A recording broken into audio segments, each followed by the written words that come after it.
Hello guys, GK with অমিত্রবদার YouTube চ্যানেলে সবাইকে স্বাগত জানাই। আজকে আমরা চাকরির পরীক্ষার জন্য গুরুত্বপূর্ণ তিনটে রিজনিং সলভ করব। যে রিজনিংগুলো অন্য রিজনিংয়ের থেকে একটু ডিফারেন্স, একটু ভিন্ন ধরনের। কেন ডিফারেন্স একটু বুঝতে হবে। অন্যান্য রিজনিংগুলোর ক্ষেত্রে আমরা খেয়াল করেছি, আমরা দেখেছি যে জিজ্ঞাসার চিহ্নগুলো শুধু কোশ্চেন মার্কসের পরে থাকে, তাই না? কিন্তু এই তিনটে রিজনিং একটু অন্য ধরনের। জিজ্ঞাসার চিহ্ন মাঝখানের দিকে অথবা প্রথম দিক থেকে শুরু হয়েছে। তো এই ধরনের রিজনিং গুলো চাকরি পরীক্ষার ক্ষেত্রে অনেকে যখন এরকম প্রথমে অথবা মাঝখানের দিকে দেখে, তো প্যাটার্ন খুঁজে না পেয়ে তারা স্কিপ করে চলে যায়। কিন্তু একদম বোকামের কাজ হবে সেটা করা। এই রিজনিং গুলো করা একদমই সহজ, খুব সহজ হইতে বলবো, একদম খুবই সহজ, খুবই জলের মতো সহজ। আসলে আমরা আগে, তোমরা নিশ্চয়ই জানো যে আগে যারা রিজনিং করেছে তারা জানে যে রিজনিং করার ক্ষেত্রে কয়েকটা প্যাটার্ন আমরা অবলম্বন করি। স্কোয়ার রুট হতে পারে, ডবল রিলেশন হতে পারে, অথবা শুধু আমার ডিফারেন্স বের করে করা যায়। তো আমরা দেখি এখানে কোন প্যাটার্ন ফলো করছে। ওকে, তো 15 আর 31 এর মধ্যে আমি ফার্স্ট আগে ডিফারেন্স নিয়ে দেখি। 15 আর 31 এর মধ্যে ডিফারেন্স কত? আমার 16, তাই না? 31 আর 67 এর মধ্যে ডিফারেন্স আমার হচ্ছে 36। তো সহজেই এটা আমরা দেখতে পাচ্ছি যেখানে আমাদের স্কোয়ার রুট চলছে, তাই না? এখানে 4 এর স্কোয়ার হচ্ছে, এখানে আবার 6 এর স্কোয়ার হচ্ছে। তো ডেফিনেটলি আমরা 4 এর স্কোয়ার 6 এর স্কোয়ার মানে 2 বেশি। তো এখানে নিশ্চয়ই আমার 8 এর স্কোয়ার হওয়া উচিত, মানে এখানে 64 হওয়া উচিত। যদি এটা ডিফারেন্স 64 হয়ে যায় তাহলে বুঝবো আমাদের এই প্যাটার্ন ফলো হচ্ছে। তো দেখো তো 61 67 আর 64 যোগ করলে হ্যাঁ 131 হয়। নাইস। তাহলে এখানে আমার 10 স্কোয়ার হওয়া উচিত, আর 10 স্কোয়ার মানে এখানে 100 হওয়া উচিত। হ্যাঁ 100 মানে 131 সাথে 100 যোগ করলে 231, অবশ্যই ফলো হচ্ছে।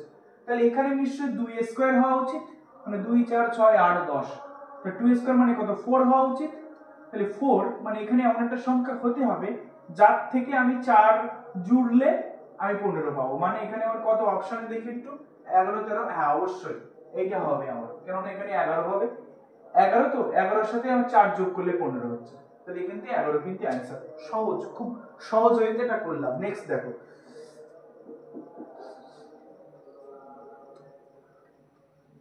এটাও দেখতে পাচ্ছি আমরা মাঝখানে আছে। তো আমরা আগে ডিফারেন্স নিয়ে শুরু করি। হ্যাঁ এটা কিন্তু 42। আমরা আগে ডিফারেন্স নেওয়ার চেষ্টা করি। 38 আর 4 42, 42 আর 8 50, 50 আর 6 56, আর 56 আর 4 60। তো কিনা মিলো না, 4 যোগ 4 8 6 4, 4 8 6 4, 4 8 6 4। তো আমি দেখতে পাচ্ছি এই 4টা কিন্তু দুবার এসেছে না।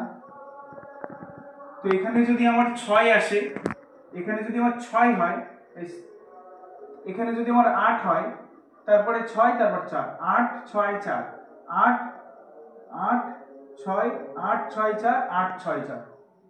দেখতে পাচ্ছ তো কি সুন্দর মিলে গেল কনসেপ্টটা। 8 6 4 8 6 4, মানে 8 6 4টা রিপিট হচ্ছে, আবার নেক্সট টাইম থেকে আবার 8 6 4 হতে থাকবে। দেখি এইভাবে আমার হচ্ছে কিনা, অপশন প্যাটার্ন ফলো হচ্ছে কিনা। তাহলে 24 এর সাথে আমি যদি 8 যোগ করি, 24 আর 8 কত হবে? আমার 32। অপশনে কি 32 আছে? হ্যাঁ 32 আছে, কিন্তু আমাকে এখানে আবার 6 আসতে হবে। 32 এর সাথে আবার 6 যোগ করলে আমার 38, আমার কিন্তু মিলছে।